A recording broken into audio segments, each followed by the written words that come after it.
Paragraph 2. A single acanthaster can consume 5 to 6 square meters of coral polyps per year, and dense populations can destroy up to 6 square kilometers per year and move on rapidly.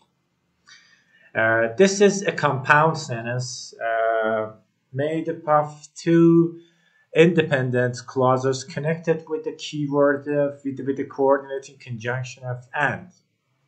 So we need to find two main verbs here in the sentence. The first one is consume.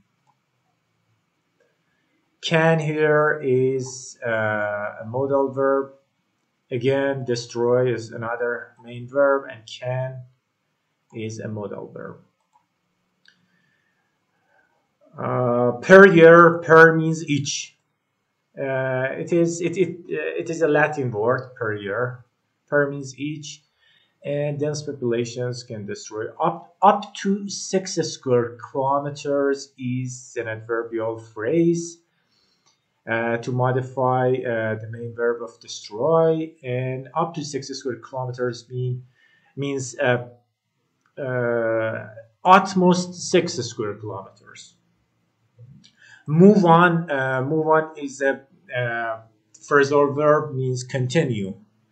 Continue, move on rapidly, continue fast, continue rapidly. Acanthasters show a preference for branching corals, especially acroporids. The main verb is show here. And if you are clueless about branching colors, you can resort to what you have gained from the first paragraph about acanthasters' feeding behavior. We know that acanthasters feed on corals, so branching here can mean eating selectively. Branching some colors and leave some others. And here, especially acroporids, actually provides us with some specification about the types of corals acanthasters show a preference for branching them. In similar situations that you encounter a confusing word or confusing phrase like here branching corals, you can resort to your previous knowledge about the passage, or you can stay patient and continue reading and see what is going on next. For example, in the third sentence, after an outbreak in a particular area, it is common to find that acroporids have been selectively removed, leaving a mosaic of living and dead corals.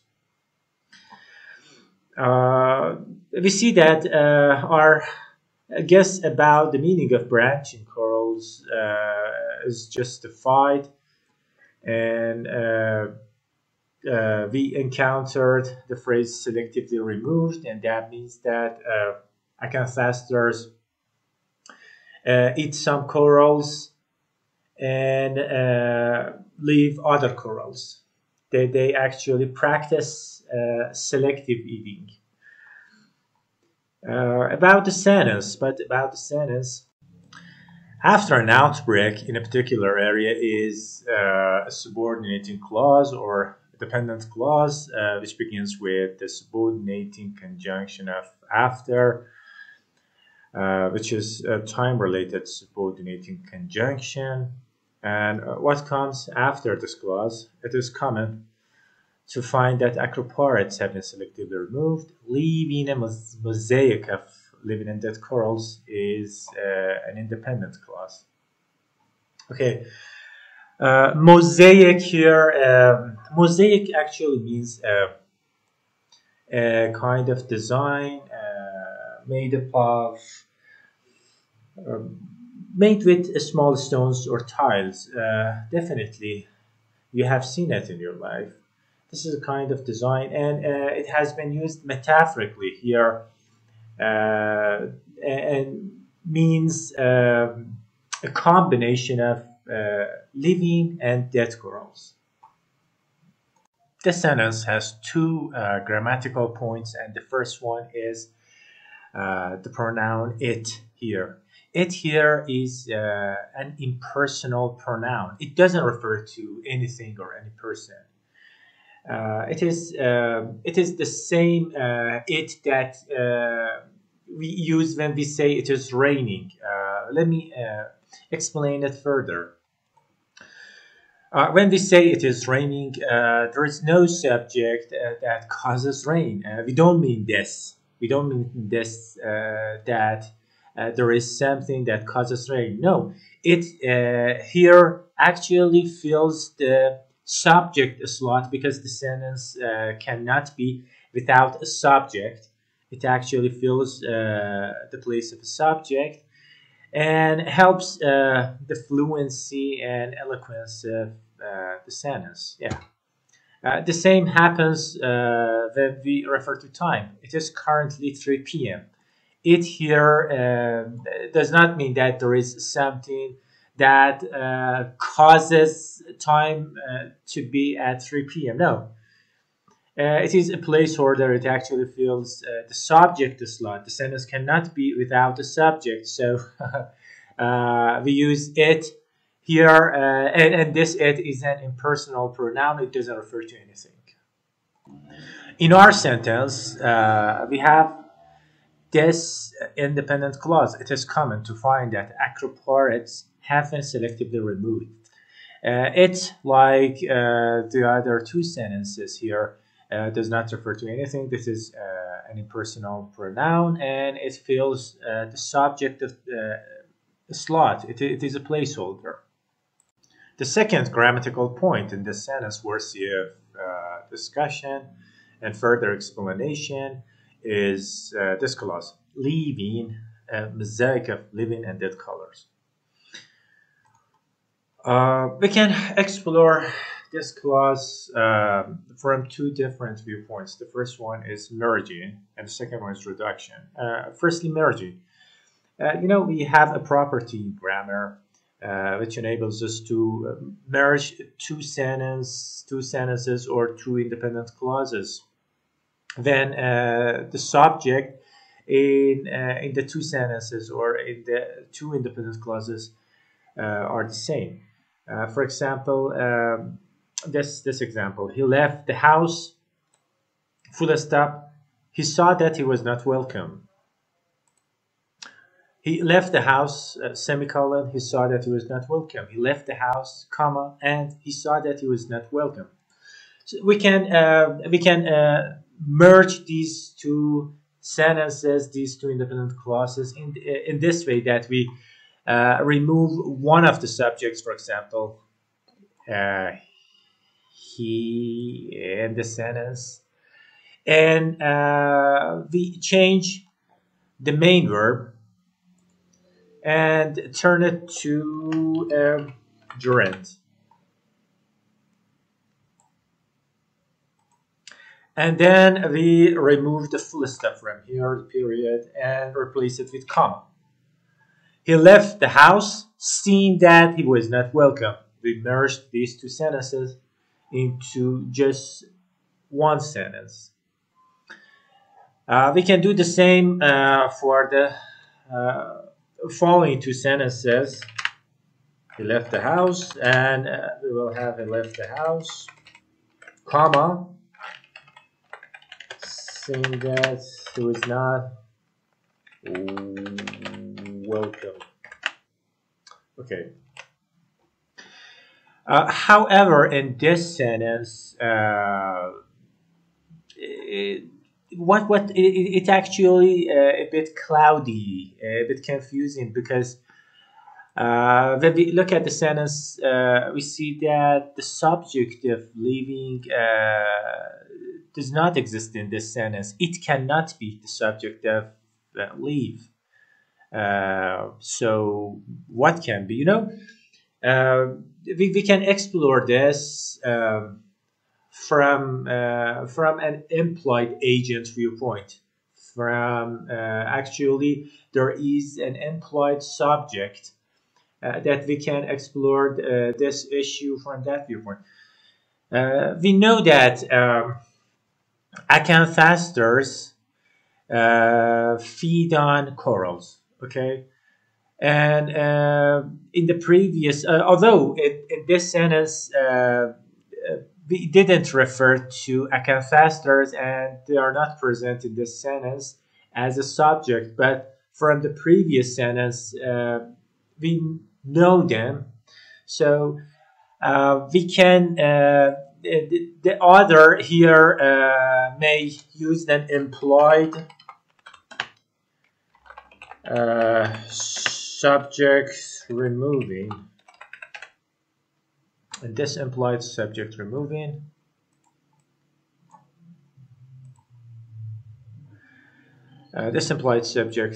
removing tells us we can change the verb leave here. Actually, it was this. Acanthasters leave.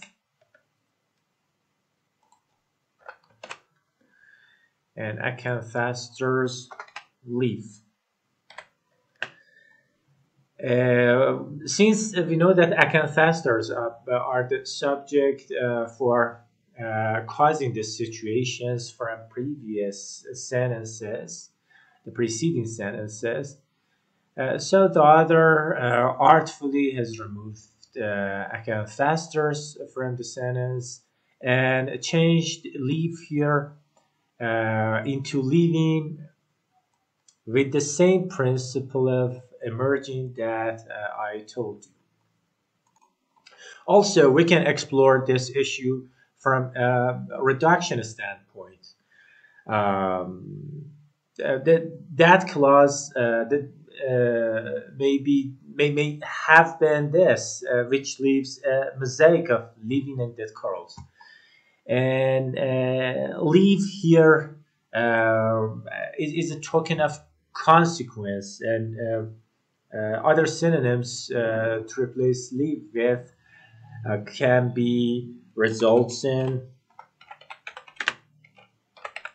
or ends up in. So leave here can mean result in or ends up in, and can be a token of consequence. And when we reduce this clause, we remove which and turn leave into a gerund, leaving.